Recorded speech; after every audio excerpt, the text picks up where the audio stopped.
Good morning, Church by the Sea. Welcome to Sunday again.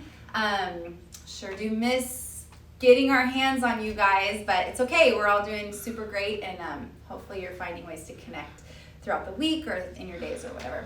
As usual, we have a couple of announcements this morning. First of all, you can find everything on our church website at littlechurchbythesea.org. Also, take out your blue card, your imaginary blue card. Everybody has a prayer request right now because it's bonkers out there. So everybody has a prayer request.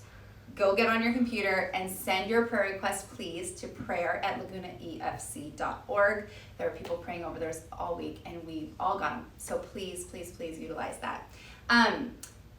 Next is Colby's financial classes. One started last week, and one is starting this week. They're on either Tuesday or Thursday for the next couple of months.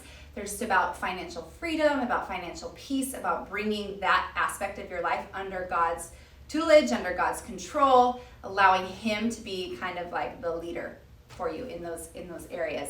And in light of that too, we want to encourage you, if you are feeling like you can, we want you to give at Church by the Sea on Venmo or on the website. You can give there too. But the reason I bring that up is just because I know for myself, in times like this, when things feel a little bit out of control and I'm looking for ways to start clutching, for me, I'm not usually a person who has so much money to just give, right? But I am finding that if I can open my hands with that area specifically, it just reminds me that God is in control, that God is meeting all of my needs, that He's giving us our daily bread, and He does consistently. So whether that's finances, whether that's some other resource you have, I am finding that if I'm starting to feel clutchy, if I can open my heart and my hands and give instead, it's such a good, like we said last week, pivot, such a good recalibration.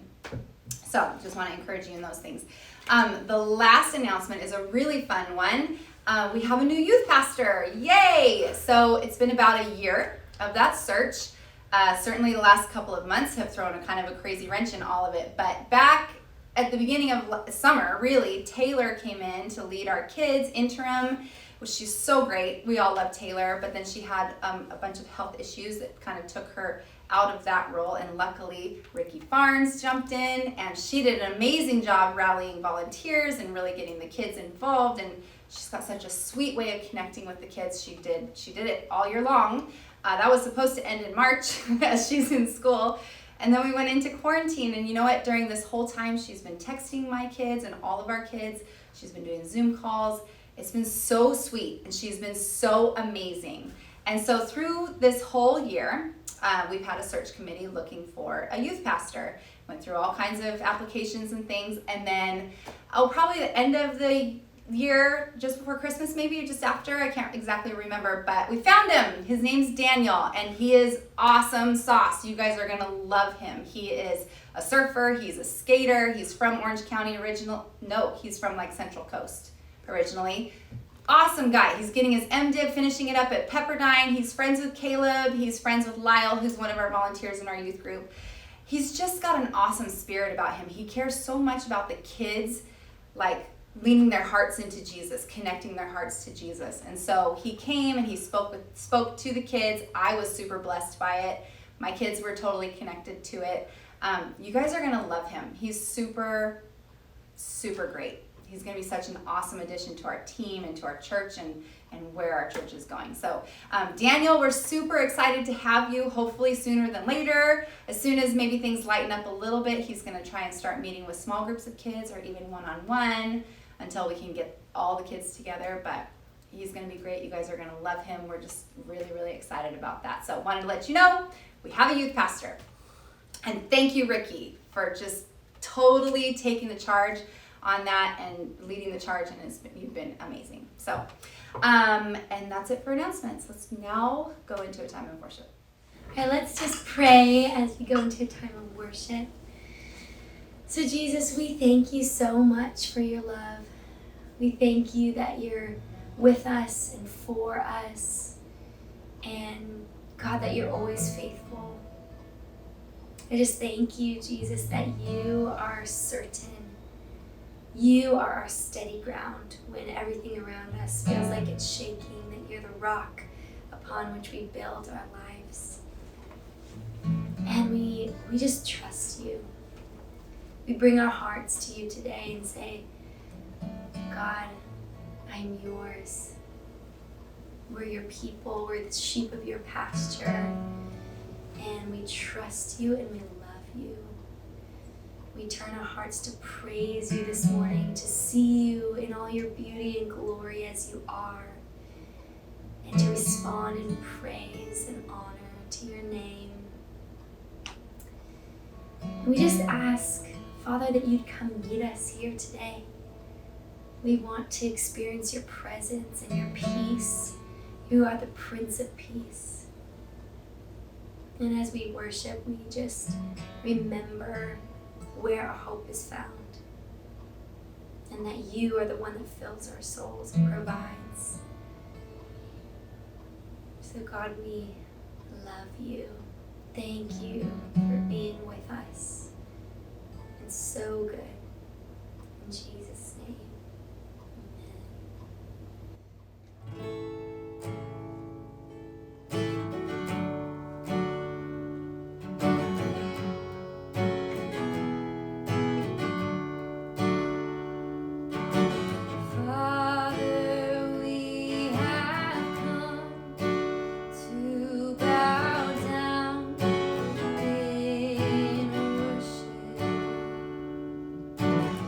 Lifting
So this next song is called Jerusalem, and it's one that I wrote when I was in Jerusalem, and we felt like it was a really good fit for today, the psalm that we're going to be speaking on. And I mean, Jerusalem is just such a place of history and so much meaning and depth for us as Christians. And when I was in Jerusalem, my dad said, you have to bring a ukulele or a guitar with you when you're there and write a song. And I was like, okay, so I lugged along this little ukulele with me. We had these backpacks that we were bringing through Jerusalem, and I just would strap my little ukulele to it, and kind of got to be the last day of our time there. And I was like, oh my gosh, I haven't written a song yet. I need to write a song. So I was like exploring all these parts that I hadn't seen yet before we left. And in Jerusalem, it's really, in the old city, everything is super close. There's no streets with cars. It's just little walkways, and all the buildings are like packed on top of each other. So there's really like no open spaces. But I was in this corner of the old city, and I had just come up to this like big patch of grass and like this little hill, and I was like, this is odd. I haven't seen anything like this in any other parts of the city. And so I just kind of walk up onto the grass, and I'm like, am I okay to be here right now? And it was just so quiet, and the wind was just blowing through the tall grass, and I just like wrote this song right on the spot. I feel like the Lord just gave it to me. So I just wanted to share it with you and hope that it blesses you. Yeah, Mo. Yeah. Woo! And Chris has helped me put a little bit more rock into the song, which has been kind of fun. We jam out. Here we go. Oops. Okay, go.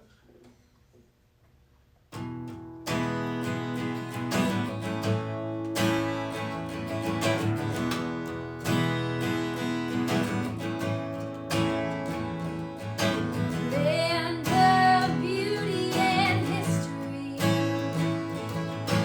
full of religion and tradition. You hold the key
Thank you, Jesus.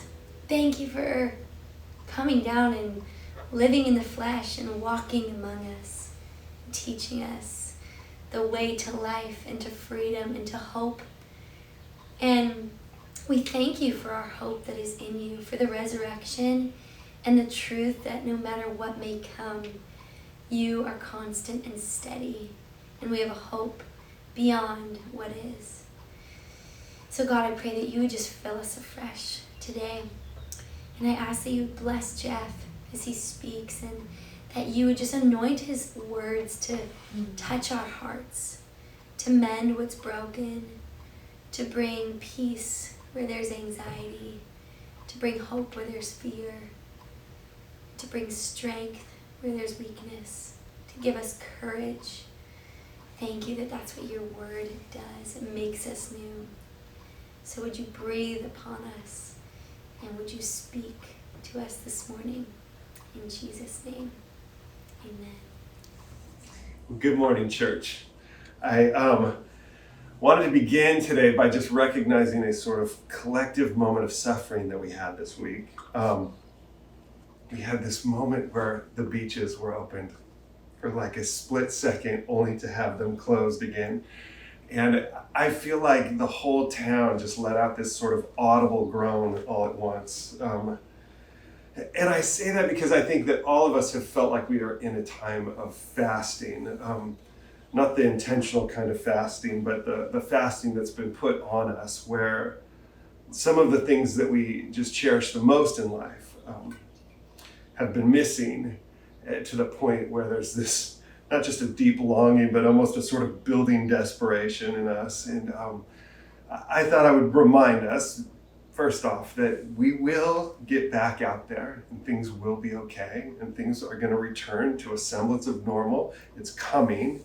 But also, I was thinking about this, that I think sometimes we can think in a time like this that if we can just go back to the way it was, we would be satisfied. If we can just have what we've been missing.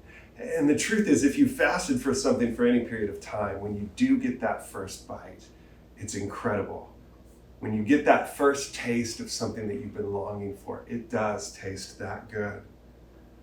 But the problem is that the novelty wears off, the normalcy returns, and the richness of that unique experience starts to fade once again. In other words, the things that weren't able to satisfy us before won't be able to satisfy us after. And I think this is important to recognize, because I think there's always a sort of knee-jerk response in us to try to make heaven on earth or to hold on to what we have. And part of the reason, our forgetfulness, I think some of that is just rooted in our own sort of brokenness. But really what we're being reminded of as we've been looking through these Psalms of Ascent is this deep reminder that those longings will never be fully realized in this lifetime. That those longings will be satisfied in the life to come. And the Psalms of Ascent are these psalms of journey. They're psalms of travel. And last week when we looked at Psalm 121, he says, "Where will my help come from?" And the reminder is that it's not from the mountains, it's from the Maker, it's from the Creator and the Author. And the Psalms of Ascent are always reminding us to push our destination towards its true source. Where is that goal? Where is that land that we're seeking? It's never to make our home here. We may have comfortable inns on this journey, but our true destination is one that is celestial. It's one that is eternal. Psalm 120, the first psalm that we studied, reminds us that we live in a land that is filled with lies and division. That we are people seeking after truth and seeking after peace. And on this journey, every one of us are pilgrims on a quest. All of us are living this out, this adventure, and the beauty of the adventure is that what comes with it is glory, but also transformation. That we're shaped by it, that we don't come home the same person. I've been interjecting little Lord of the Rings quotes as we go, but there's so many good ones, and I think it is just the story of the epic quest. And Gandalf says, it's a dangerous business, Frodo, going out your door. You step out onto the road, and if you don't keep your feet, there's no knowing where you might be swept off to. And we do follow these paths that can feel very uncertain, with turns that we're not expecting and circumstances that we can't ever anticipate. But the truth is, we have a destination, and it's secure, that it awaits us out there, and towards it we are being led. The Greeks would refer to this as telos. It's our chief end that we talked about a little bit last week, our ultimate aim. There's an example that's been given of ships sailing and how ships need to be concerned with three things. They need to be concerned with their own seaworthiness and that they don't run in to other ships. But thirdly, they need to be asking, where are we going? And we live in a world where people are usually concerned with at least the first one, maybe the second one, but so often we don't know our destination. And so we sail in circles, we sail in frustration. In today's psalm, Psalm 122, the psalmist is going to say, this is my destination, and it's Jerusalem. This is where I'm heading. It's a psalm that's filled with hope and anticipation of the fulfillment that our hearts truly long for. And as he sets out, there's a gladness in this psalm. Let me read it for you. Psalm 122, he says, I was glad when they said to me, let us go to the house of the Lord. Our feet have been standing within your gates, O Jerusalem. Jerusalem, built as a city that is bound firmly together, to which the tribes go up, the tribes of the Lord, as was decreed for Israel, to give thanks to the name of the Lord. Their thrones for judgment were set, the thrones of the house of David. Pray for the peace of Jerusalem. May they be secure who love you. Peace be within your walls and security within your towers. For my brothers and companions' sake, I will say, peace be within you. For the sake of the house of the Lord our God, I will seek your good. Amen. The word of the Lord. The ones singing these psalms knew their destination. They were on a pilgrimage to Jerusalem, and they were on their way to celebrate the history and the way that God had come in and been their provision and their provider in the past. They were going to feast and to celebrate together. It was a destination that ended in worship. And this is a Psalm of David. And it's, it would have been written at a time where the temple wasn't even built. In fact, the destination where God dwelt would have thought to have been in the Ark of the Covenant. Some have thought that maybe David wrote this in anticipation of bringing the Ark back to Jerusalem. And we know that beautiful story of David dancing in exuberance in the streets.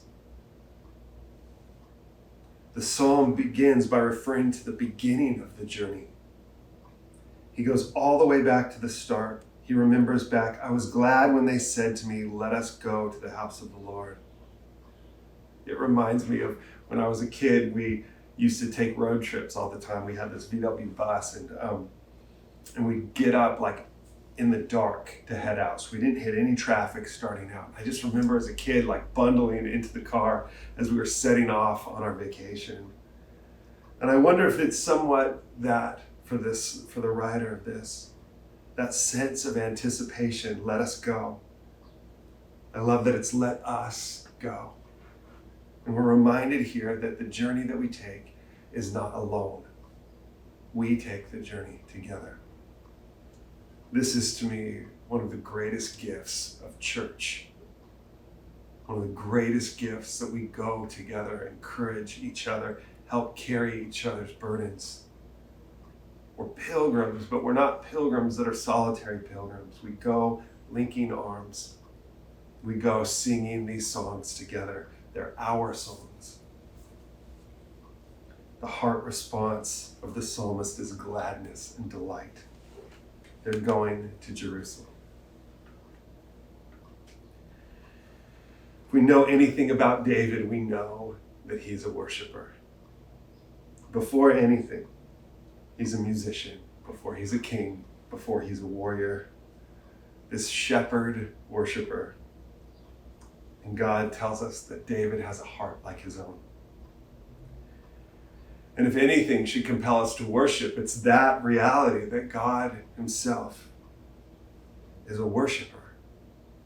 That God loves to sing over us praise. Praise of beauty, praises of protection, praises of peace. And I think sometimes when we think of worship, we can conjure the wrong ideas. When we think of destination and going to heaven and playing harps, right? It makes me always think of this Far Side cartoon where the guy's sitting up there on a cloud and he's got his little wings and he's saying, I wish I'd brought a magazine. Sometimes there's an image of heaven, like, what are we going to do? Just sit around and sing? I've pictured it maybe in the past a little bit more like a massive concert. I have always loved going to shows. I love to see. I just, a few years ago went to the 30th reunion tour of the Joshua Tree, and I was there the first time around when I was like in high school, and went back, and Larry comes out playing the snare drum at the start, and I just start weeping because it's so beautiful. And I think sometimes my idea of worship looks a little bit like that, but the truth is, I think that worship isn't so much a concert. It's less entertainment and more participation. That for worship to truly be worship, we leave the stands and we enter the choir. Worship is a way that engages our hearts, our own sense of participation in it. I think that, I came across this definition by Frederick Buechner that I want to read for you. He says, to worship God means to serve him. Basically, there are two ways to do it. One way is to do things for him that he needs to have done, run errands for him, carry messages for him, fight on his side, feed his lambs, and so on. The other way is to do things for him that you need to do, sing songs for him, create beautiful things for him, give things up for him, tell him what's on your mind and in your heart. In general, rejoice in him and make a fool of yourself for him in the way that lovers have always made fools of themselves for the one they love. And that, to me, I think that's what you see in David as abandon. He loves God, and when he enters into worship, it's entering into this abiding relationship with God. And for the psalmist, as he speaks to this, he talks about going to Jerusalem with gladness. His feet are there, he's arrived, and his response is giving thanks to God.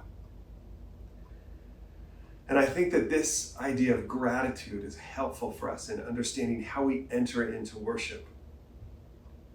It's a way of looking at our lives, looking at what God has done, and giving God the credit for it. Too often we've given the credit to, like we talked about last week, to the mountains, to these things that are sort of our false securities.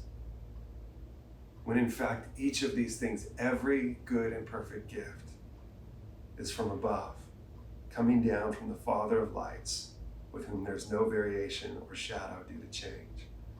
That from James chapter 1. This idea of recognizing, giving thanks is an important way that we enter into a spirit of worship. That we take the things, the good gifts, and we follow them back to the heart of God. This is something that I feel like C.S. Lewis has taught me more than anybody. That we have these hearts that are too big for this world, that will only be satisfied in our true home. In a book that he wrote called Letters to Malcolm, chiefly on prayer, he writes, gratitude exclaims, how good of God to give me this. Adoration said, what must be the quality of that being whose far off and momentary beams of light are like this? One's mind runs back up the sunbeam to the sun. And this idea of this is how we respond in worship When we see these things, our hearts are filled with adoration, and we follow them, we trace them to their source. And I think that's one of the gifts of quarantine, is our lives are slowed down like this. Is that hopefully we're noticing more of these gifts and appreciating them as they come. As we find our hearts stumbling into these moments of joy, these beams of light. How important it is that we don't overlook them. There's a book that Ann Voskamp wrote years ago that was about her project of just writing down in her journal every little thing every day that she was thankful for. And what it did is it changed the way that she saw. She began to notice all the little things. I had a chance yesterday to go for a ride with Brett Fleming in his new Jeep. And we drove up to Corona Del Mar and drove home. And it was so good for my soul. And special thanks to Jeeps R Us, by the way, for that Jeep, because it's fantastic. But to be sitting there with my friend was so fun. To be out, breathing the fresh air, feeling a little sunlight was wonderful. But to be reminded of something that's right here and so present that I so often take for granted. That, I think, was one of the deepest gifts of all.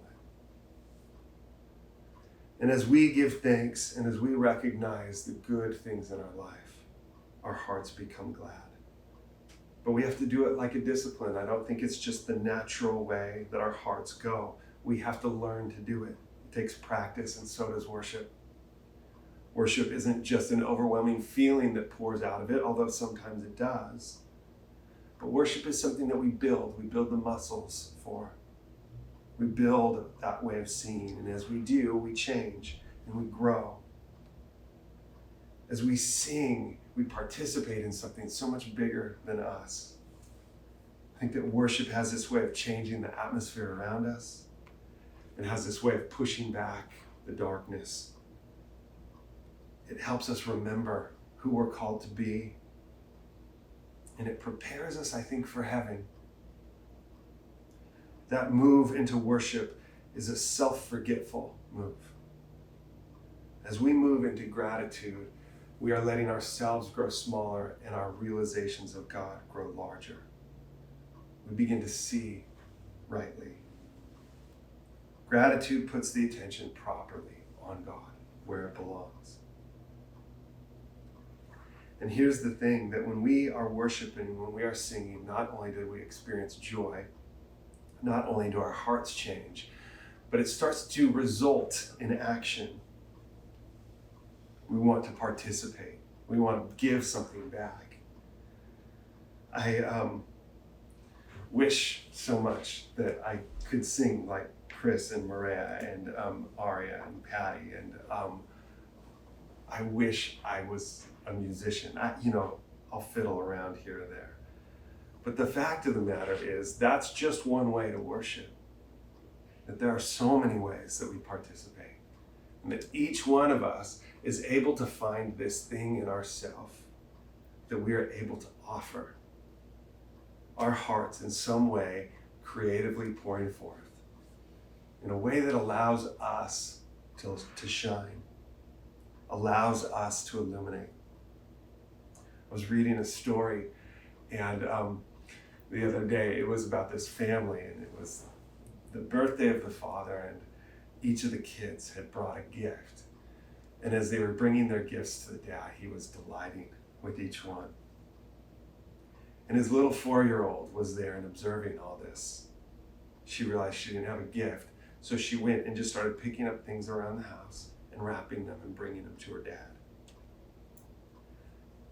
And you could imagine the look as he's opening these gifts that haven't been purchased, they've just been sort of collected and yet presented with a heart desiring to participate. And I think something about that captures for me the essence of what worship is. It's this longing to give something back to God.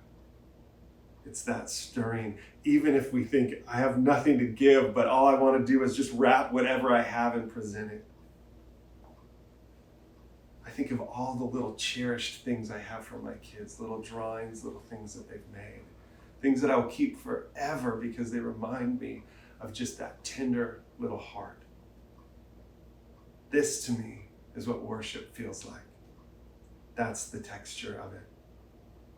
A longing to give back.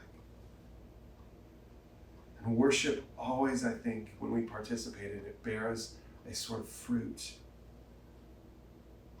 I love how when Jesus encounters Peter after his failure, there's this moment of just real sweet redemption and reconciliation between the two. But Jesus is going to say to Peter, do you love me? 3 times, do you love me? And then he's going to say in response to that, then feed my sheep. And worship isn't just about coming into the presence of God and experiencing intimacy with God. It's not just about inner transformation, but it results in an outward expression. And I think you see that so beautifully in this psalm. He longs to come to Jerusalem. He longs to journey there with his friends. As he does, he gives praises of thanksgiving to God. And then the praises change. They shift to the people of God and their prayers for peace, their prayers for harmony and connectedness, for shalom within the church. And I think this reminds us of how difficult church can be. That I think oftentimes we have this deep love for God, but not so much love for his children. That we see things a certain way and find ourselves maybe just singing and worshiping with those who think like we do. And what you see gathering in Jerusalem is all the tribes, all coming together to serve God. And the prayer of peace during this time, this prayer that people would step into a deeper and higher calling, to consider others as more important than themselves.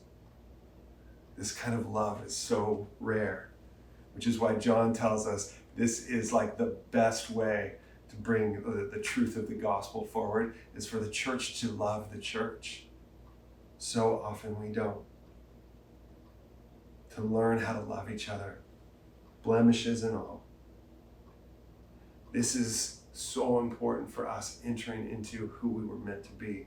This is one of the main lessons we learn on the journey, is how to live in this place of shalom. The psalmist writes, for my brothers and companions' sake, I will say, peace be within you. For the sake of the house of the Lord our God, I will seek your good. And this is our mission on the journey. That not only are we traveling to this place where we truly belong, not only are we living in anticipation of who we will become, but along this way we have an opportunity to serve each other. I think about how soon we will be gathering back together. I don't know how soon, but I long for the day. Already things are being written about, well, what are the safety precautions going to be? And I can imagine there will be probably as many opinions on that as there are people in our church. These ways of deferring to each other, these ways of loving in humility, this is how we have to learn. This is what it means to be the church. To respond with consideration and sensitivity. To look out for others instead of looking down on others. To not feel threatened or to criticize, but to give grace. As we do that, we become the people of God. And it's one of the chief joys. It's community. Not the sort of false community that comes when we all just seem to get along or like the same things. But the true community that comes by moving through the conflict. We're to pray that there would be peace in Jerusalem. And Jerusalem here is a metaphor. This is a metaphor for the new world. That Scripture begins to talk about a new Jerusalem. In Galatians, Paul says, but the Jerusalem that is above is free, and she's our mother. Worship brings us into this place of shalom and allows us to extend shalom as we travel towards this new Jerusalem. And as we do, this is one of the things that I love about worship. It gives us as a church an opportunity to present something beautiful to the world, to invite the world into this place of beauty and let them experience God. I think that sometimes when we do church, we tend to build fences. We want to decide who is in and who is out, who belongs. Well, here's the fence. Are you in or are you out? The danger is that when we build fences, we tend to put ourselves right at the center. That we have this way of sort of constructing the church in our image. And I think the worshipful way of building the church is to just simply dig a well and say, whoever is thirsty, come and drink. That worship brings us into this place of experiencing the living waters. As we worship and bring our gratitude to God, we find God there and in the midst. We get caught up in a dance that is already going on. And this was Jesus' plea to the people in Jerusalem: whoever is thirsty, come drink. And what you find is living water, that water from which you'll never thirst again. That shalom that's not just peace, it's completion and wholeness and redemption. I want to remind each one of you that you have something unique to bring to God. But it takes courage and it takes vulnerability to offer something beautiful. We do. And I think that too often we bury that talent unsure of how it will be received. But for us to be the people of God, it needs to be an opportunity for us to collaborate together, to produce beauty, to live lives that are beautiful, and to extend those open-handed to those around us. It's experiencing the deep joys of this journey and inviting others to come along. It's experiencing community and connectedness, and right now we are longing for that. But when we come back together, let's not let that become normal. Let's savor it for the gift that it is and follow those gifts back to their source. I want to remind you and me that all of us are meant to sing, even if we're not singers. All of us are meant to enter in, even to those places where we don't feel strong, don't feel comfortable, and to participate. It's a bit of a discipline to sing out loud to the point where you can hear your voice. And sometimes it's startling. I think sometimes we would rather listen. But when we jump in and we participate, we engage. And worship is not entertainment, it's participation. We're going to go to the Lord's table. And as we go, we're going to have a chance to do some reflection. But during that time, we're going to worship as a preparation to that. And as those words come up on the screen, I would encourage you where you're sitting to sing. If you're alone, sing loud. If you're with your family, have courage. Sing out loud. Sing to the Lord. Sing with a heart of gratefulness. Recognize God for all that He's done. As you prepare your hearts for this meal, think of all the meals that that you are receiving from Him. Every good and perfect gift comes from God. And be reminded that one day there will be a banquet. Isaiah says this, 25 verses 6 through 8. On the mountain, the Lord Almighty will prepare a feast of rich food for all peoples, a banquet of aged wine, the best of meats and the finest of wines. On this mountain, He will destroy the shroud that enfolds all people, the sheet that covers all nations. He will swallow up death forever. The sovereign Lord will wipe away the tears from all faces. He will remove His people's disgrace from all the earth. The Lord has spoken. As we go to the Lord's table, be reminded that as we journey, we have a destination. It's ahead of us, it's firm and it's secure. And we don't go alone, we go together. And on the way, let us sing these songs to encourage our hearts, to remind us of the hope we have. and to draw others into this journey with us. Amen.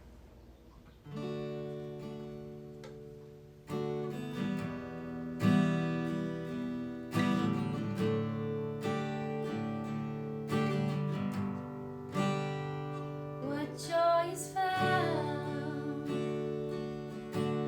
in communion with you, in beholding your beauty, in knowing your truth, in living a life that pleases your heart, responding with praises to all that you are, singing, oh, how love is the King, and all His glory is the Christ who is holy to us. And how amazing is His love, so unfailing is His grace that draws us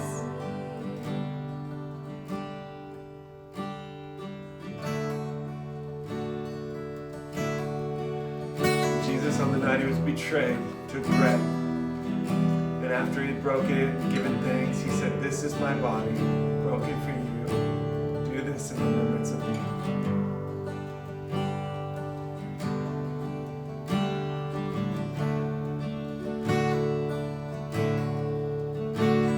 In the same way, He took the cup, saying, "This cup is the new covenant in my blood, poured out for the forgiveness of sins. Do this as often as you drink it in remembrance of me."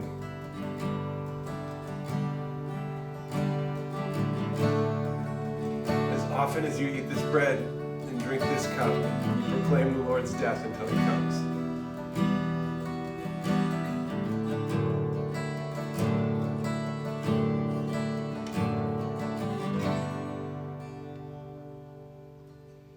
what joy's found at the foot of your throne, bowing in reverence, giving thanks to the one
Amen. I want to thank you for joining us this morning. Thank you for being here. I want to leave you with a blessing that God would bless you and keep you. That God would make his face shine on you and be gracious to you. And may he lift up his countenance on you and give you peace. God bless you. Thanks for being here this morning.